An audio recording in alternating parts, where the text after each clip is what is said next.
I know creatives see the world differently, and you can see it in their photographs. You can see it in the way they share things, on the images they use to maybe attach to the story they wrote or some other thing, even just in branding. I just don't think AI can produce that magic. I think we can lead the way, build your skills first, and then just use the AI as an augmentation tool. AI can replace bad, generic, whatever writing, but currently it cannot. Well, hello. Justin Meyers, hi, Evan, Michael Brown. It's good to have you on this conversation about creative life today. Glad to be here. Well, we're going to take a fresh look at 2026 and what it means to engage in a creative life. And so many changes, I think, in every aspect of our lives, but professionally. It wasn't that long ago that we had writers on strike in LA because AI was going to do all the writing. And we see DeepSeek ripping off all the movies out of China. And there's so much uncertainty about what that AI revolution is going to do to the work world. Maybe we could start the creative conversation there. First, Evan, if you'd introduce yourself, how people find you, what you do. Sure thing. So I am a writer and a musician and an amateur cartoonist, really emphasis on the amateur there. But my 9 to 5 is I'm a copywriter currently in the tech world. I've previously worked in the advertising industry and the entertainment industry. And I'm also music is actually my background. So I basically have 100 music projects going on at any given time. So I do a lot of things between alt rock and down tempo electronic and ambient music.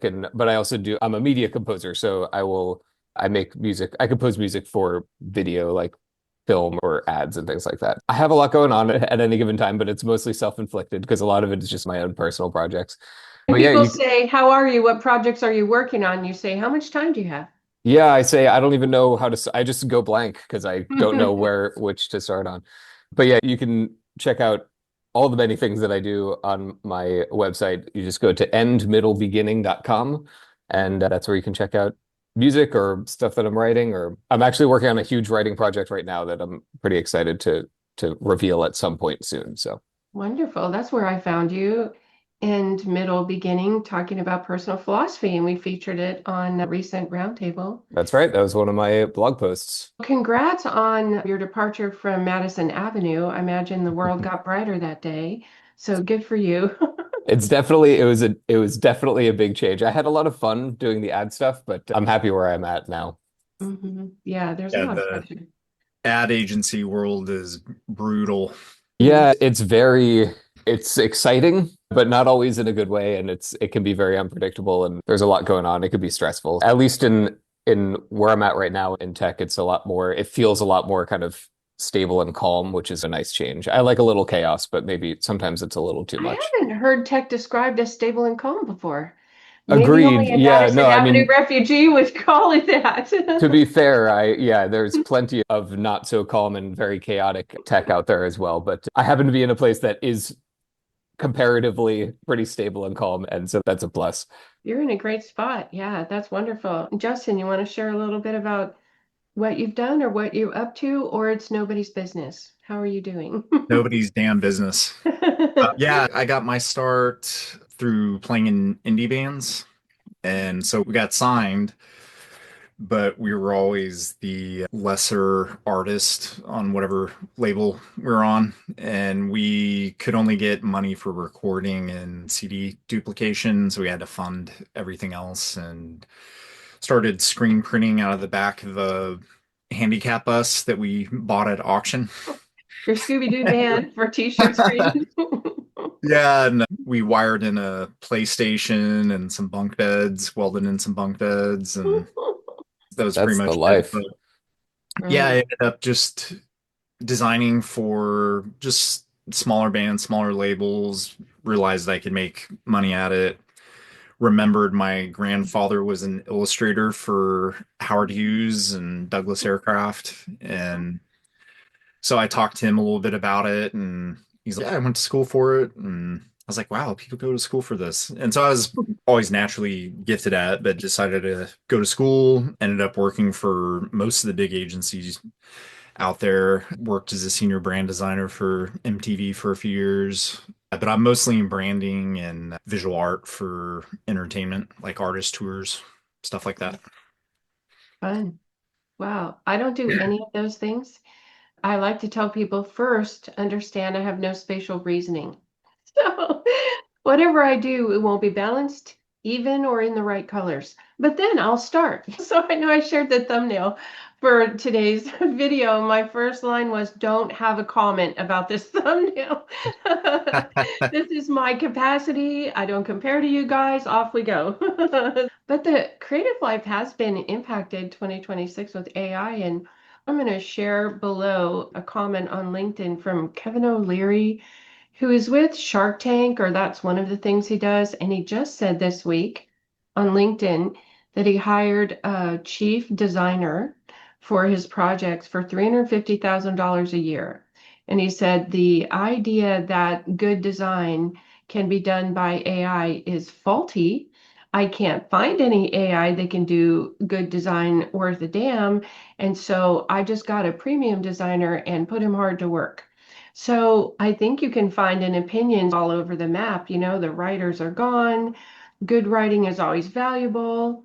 I don't know, Evan, where do you land there about where we are today, where we're headed? Yeah, I don't make a habit of agreeing with Kevin O'Leary, but if he wants to pay me 350K, It's a that's sacrifice you'll a make. that's yeah, that's that would be nice. But either way, yeah, I for me, look, AI is obviously that's the hot topic among anyone creative, even whether you're professional or not. And that comes into play with music. It's a whole other monster in the music world. But with writing, it's a big deal because that's one of the first things that it was developed to do and replace in some way. And I think I work with AI at my job. That's something that they've embraced, but I'm happily they've embraced it as a tool and not a replacement. So I'm not working with a robot who's about to take my job, which is nice. But that's not I can't say that about a lot of places. There have been a lot of places that have replaced writers with AI.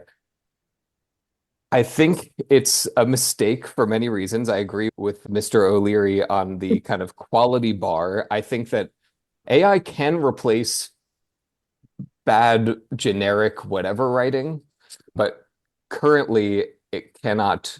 I cannot even seem to manipulate it into writing, like really cranking out something that's really good that I'm like, wow, that's incredible. I think what it's good for is volume, fast volume.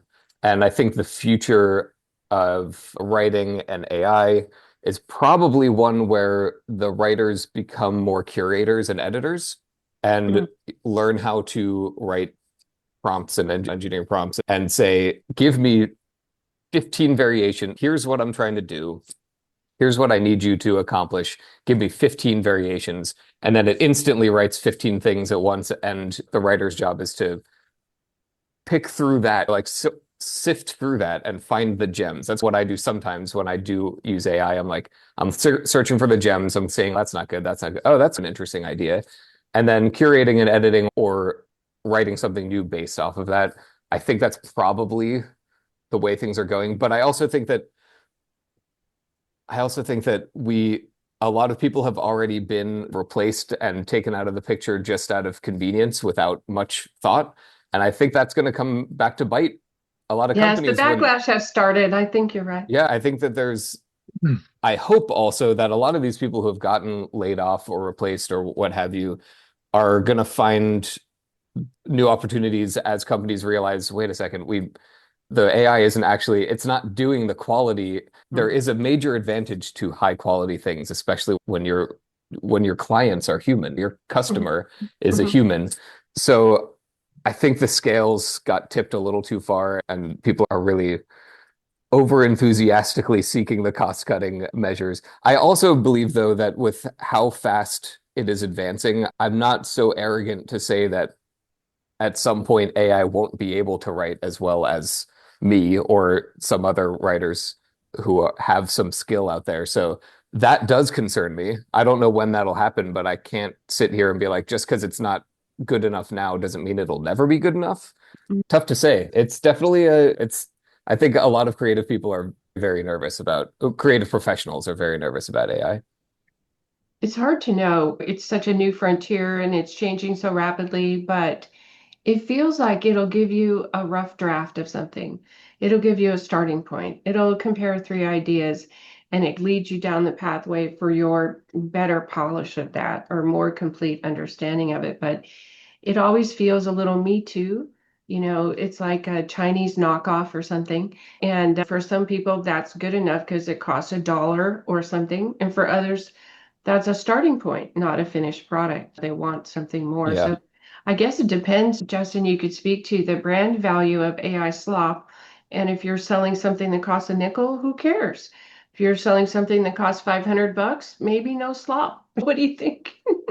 Yeah, I don't think premium brands are going to be able to benefit from it that much, to be honest with you. From a first person point of view, I feel like the benefits for AI, for me at least, are in iteration. So if I'm looking for certain ideas, I can dump those ideas out as quickly as I can with AI. So even if it's a logo, it's here are some logos that I'm interested in, and you can shotgun it into the prompt and just say, give me as many variations of this company name in these logo formats. And then within 5 minutes, you can go, maybe that's not the direction I want to go.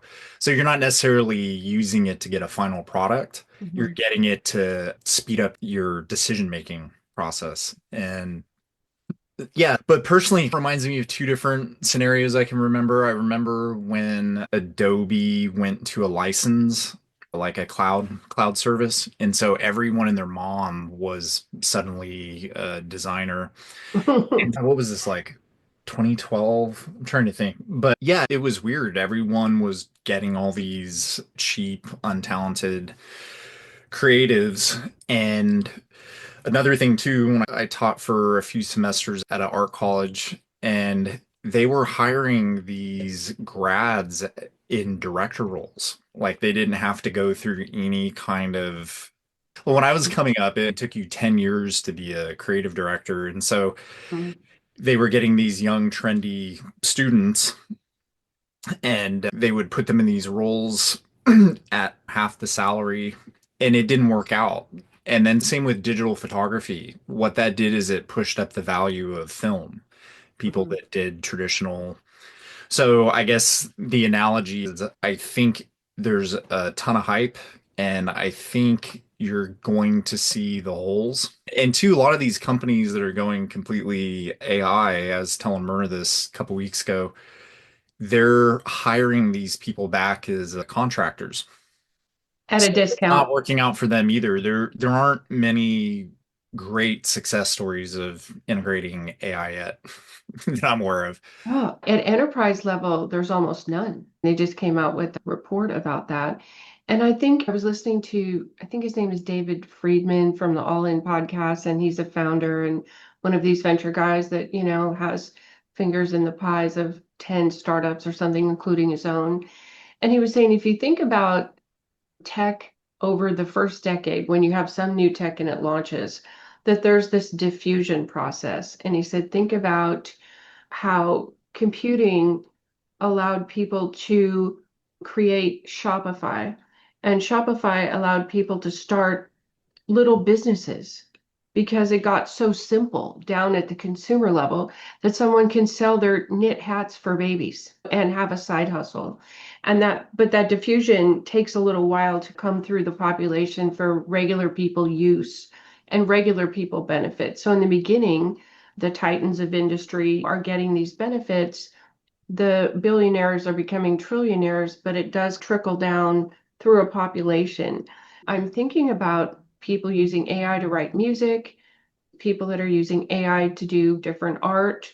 They're using it to write books, memoirs, biographies, stories of their families. And I think the diffusion will be interesting to watch too as it settles through the population. How are people using it kind of retail or consumer base instead of just but enterprise or among the titans about what they're doing?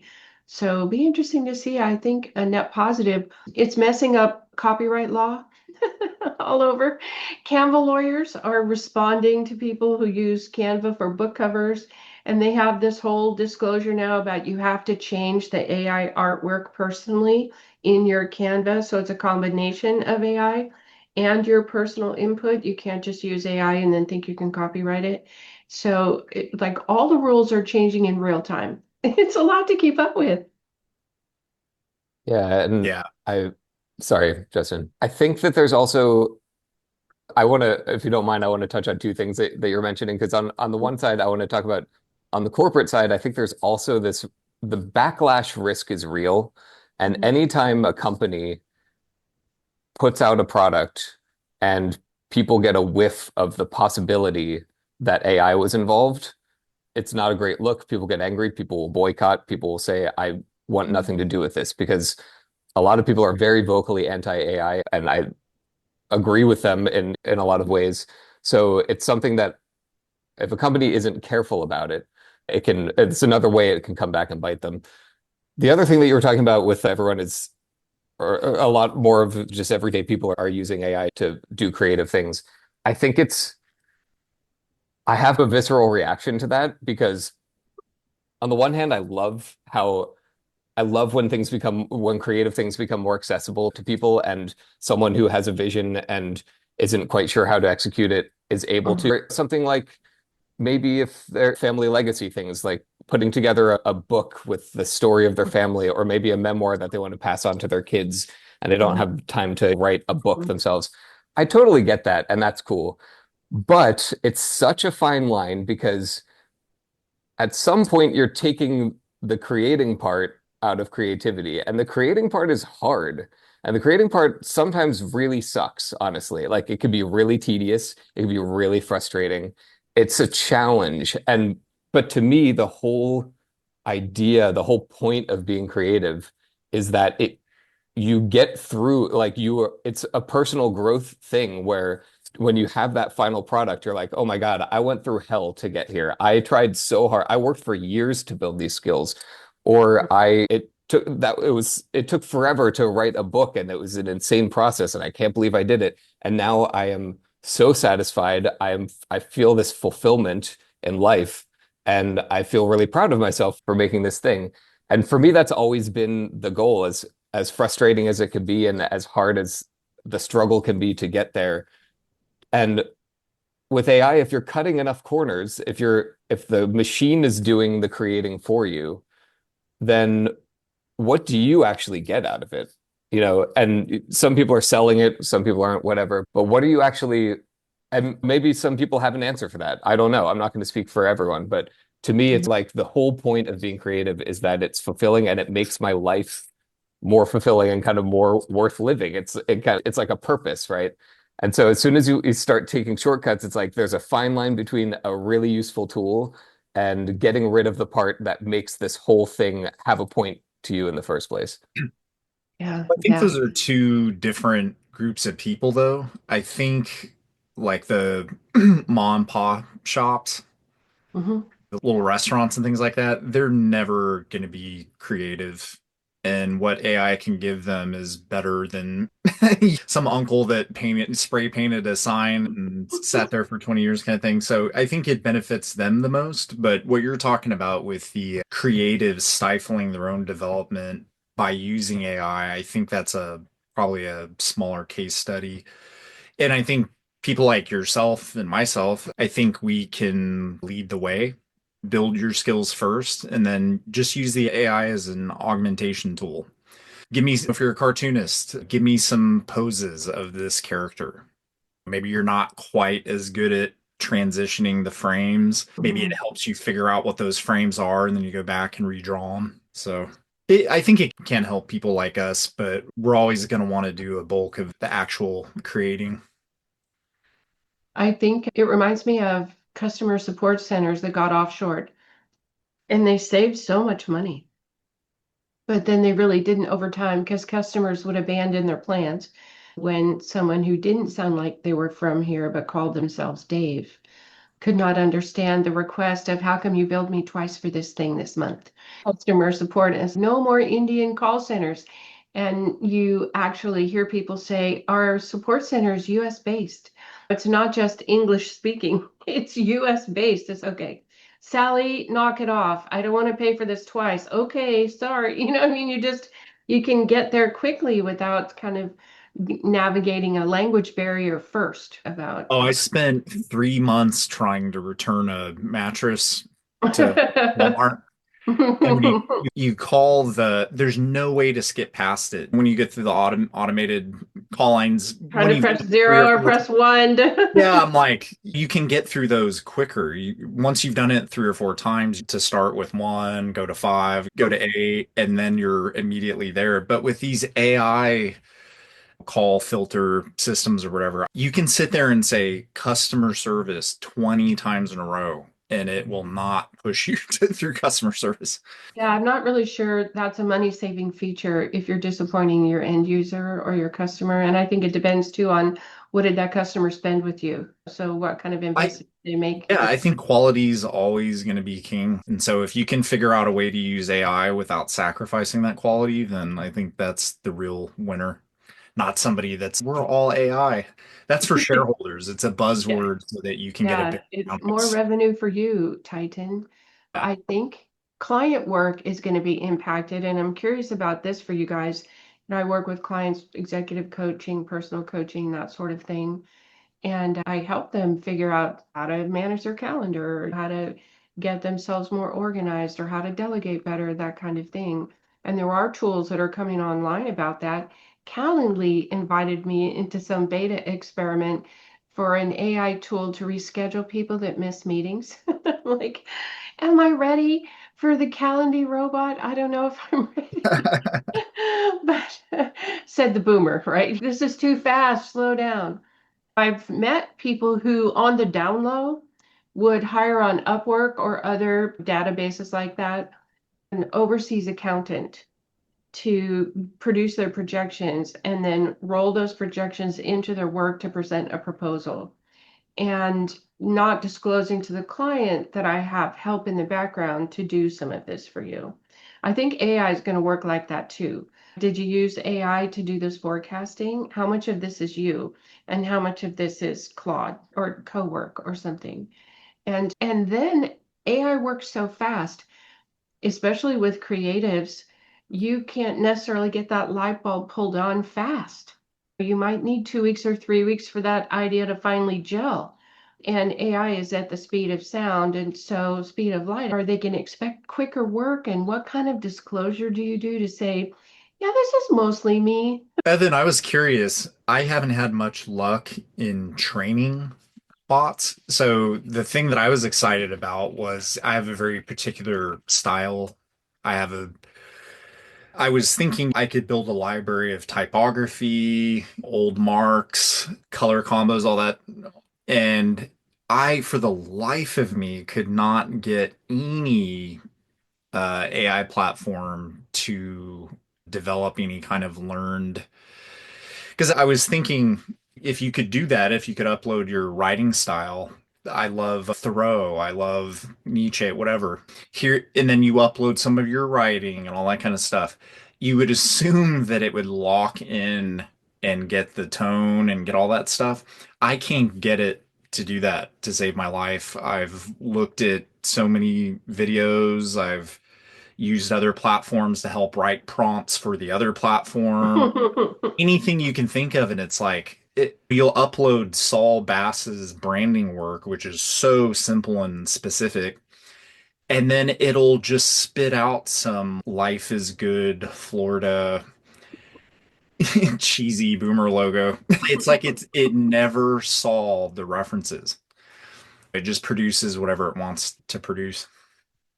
Yeah, I have a lot of sympathy for you on the graphic side of things because I have fooled around with AI image generation in the past, and I find it to be so frustrating trying to get it to do what I want. I was actually designing something recently for fun, like a flag design, and I was like, "Oh, this stripe, change this stripe. It's not the right thickness. Oh, yeah. And it just kept giving me the same thing over and over. And I would call it Yep. out and be like, you're not listening to me. And it would say, you're right, I'm not. And try this. And I would try that.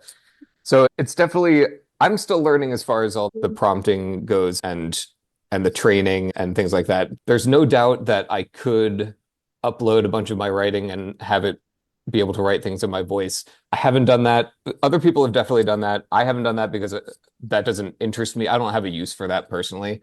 I have used it for writing standards. It can be good for, because I've written copy standards guides for places that I've worked, and you can upload that into AI and use it as a QA check where it's like, hey, I wrote this copy. Can you run it against the standards that are, instead of me memorizing things or looking through the MLA or whole. whatever. Yeah, exactly. And it'll come back and say, hey, that's written in passive voice and the standard is active voice, or the punctuation should be more like this. I think it could be really handy for spot checks and things like that. And I have used it for that. But I personally, for me personally, there's no application that I would want it to be able to, that I would want it to write something in my voice, because I'm kind of like, that's my job, right? If I'm writing something in my voice, Well, if it wants to Write give me your own pink ideas, slip, Evan. Write your own pink slip. right. Please hire my bot. another cool thing for writing, I don't know if this is even possible, but if you have all your references uploaded in terms of what your favorite authors are or what the subject of the article is about, it could potentially whip up references to quotes that you'd maybe never heard of. And you're like, fuck, dude, I might, sorry, I just, No, it's you fine. might, Do we bleep on here? you might want, Yes, you can. You can. No, you don't need to bleep. It's YouTube. We're yeah, good. you can, maybe that's like the hero copy on the website. It's like, oh shit. Because when I would develop the brands from the ground up, I would literally discover the name. I would go through Latin words, I would do analgonisms, recombine two words together, and then I would create the story before I would ever put pen to paper. So there's nothing visual. Mhm. And so one of the things that I found interesting about AI, I've done this recently, is it's a really good tool for pulling in references. You're like, hey, I really want to pull in a powerful quote here. It's about this abstract kind of feeling. I can't Mhm. really put it. It's a zeitgeist sort of Mhm. thing. Based on my references, are there any quotes that I might be able to use for this? So I could see that, but anytime I try to do anything with AI in the creative process, it just disappoints me. You think it should be able to do something simple like that? And Yeah. then you're Yeah. ah, dude, Maybe those are human terrible simple quotes. and AI simple aren't the same. And it's also early days. It's Yep. early days for it. But I know lawyers are stumped and they're being yelled at by judges because they'll try to get a legal reference and AI just makes it up. It just hallucinates it. And you paid the lawyer $250 an hour or whatever it is, and they're got a paralegal scoping out AI and writing nonsense. And the judge is, this is nonsense. This case that you're quoting does not exist. Yeah, And somebody checking double checking checked the it. references is actually, that's one thing I used AI for. Speaking of quotes, was I found some quotes that I liked that I wanted to use for a project, but I found them on some quote website, which who knows where they actually came from, or if it's one Mhm. quote that's been attributed to Abraham Lincoln for 50 years, but he never actually said it. Have used AI to try and corroborate where the sources of quotes came from and if they're actually accurate or not. So instead of actually getting the quotes from AI, just being like, hey, can you tell me what book this Einstein quote came from, like that he wrote? And that was actually very useful because it would give me specific books, or it would say there isn't something specific that this came from. Yeah, checking it will make stuff up though. So you just gotta I think there's the danger of, oh, AI is so convenient. I'll let it do all the work for me and then I'll submit that work. But there still has to be that human layer where it's, okay, you did this thing for me. Now let me make sure that you didn't hallucinate. They have that phrase, the uncanny valley, where something's not quite right. And your human eye detects it, or you feel it in your gut, or something like, wait, what is wrong with this picture? And then you like start hunting for what's wrong. Like something's wrong. What is it that's wrong? Oh, he has 6 fingers because AI must have made this. He has 3 legs as he's running down. yeah, he doesn't really have three legs. And so that's an AI generated image. People are getting that uncanny valley feeling.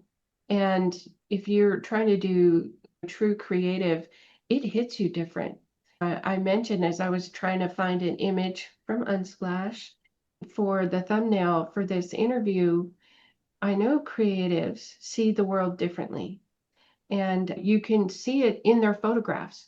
You can see it in the way they share things on the images they use to maybe attach to the story they wrote or some other thing, even just in branding. When it's rock solid, it hits different. It's just like when it's wrong, it hits different. And that magic, I just don't think AI can produce that magic. Yeah, no, I agree with you. Yeah, especially for writing. I forget what the quote is, but it's something to the effect of like a true mark of intelligence is be able to explain something complex in a simple manner. So a real writer is going to be able to go, here's my target audience. Let me come up alongside of them, and then we'll both ascend through this idea together. And AI can't do that. It's just like it's just vomiting information. It can't start at the same place the reader's at and then progress them through the.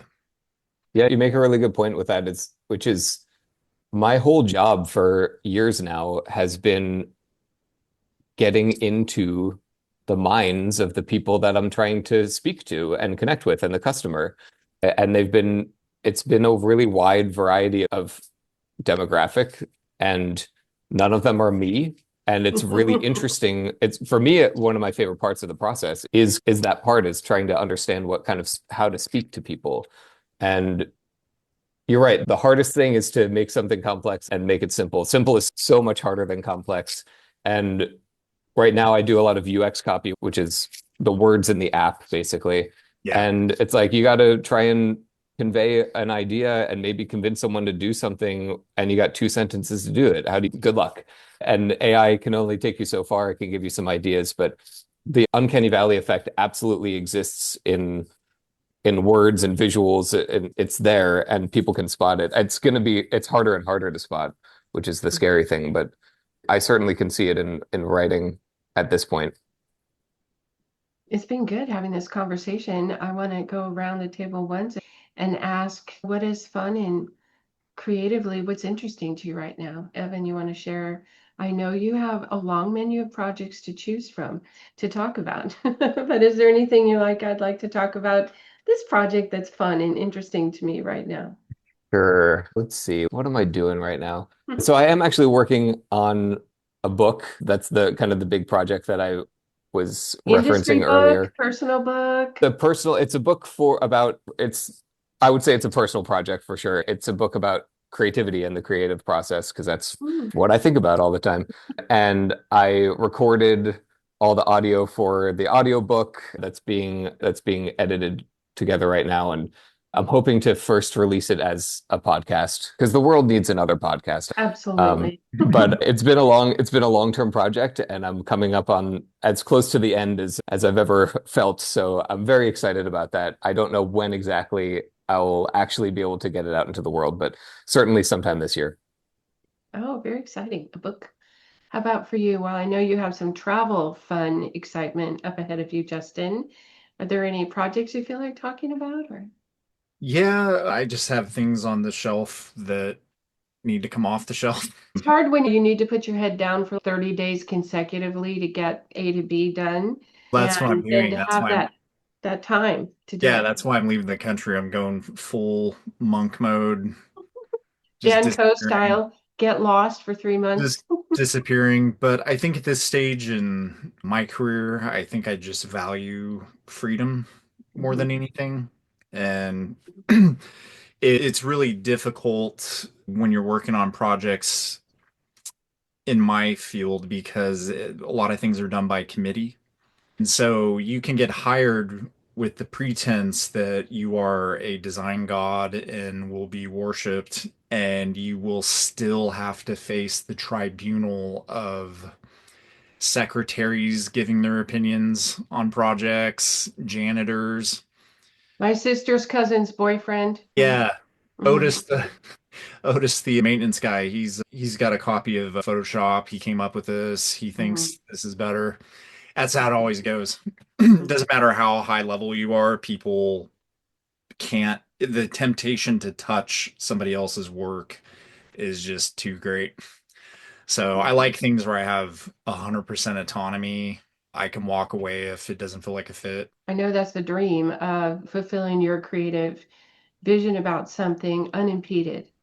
And from coaching, I guess the framework would be, okay, client, you say you're here and you want to go here, and off we go. Wait, what happened to you? I thought Oh we were yeah. going here. Let's get here. This is what you said you wanted. Let's do it. Yeah, we all have our own frustrations, but it's exciting to see that the creative minds have not abandoned the effort. I'm grateful to see it.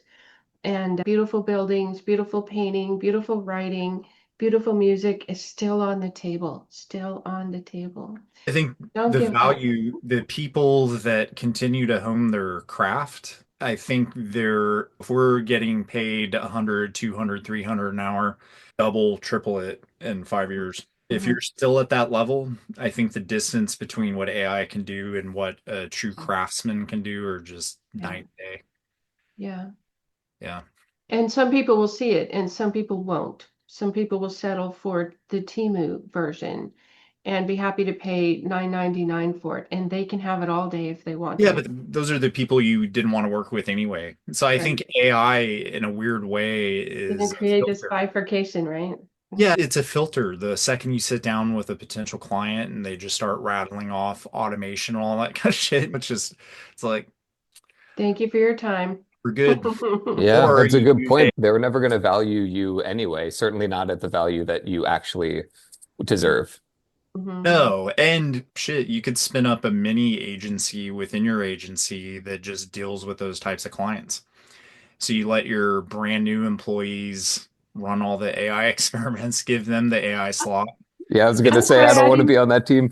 I Yeah, didn't but mean it's to not be taking your associated with. meeting. I have a chat bot that takes these kind of meetings. Meet Claire.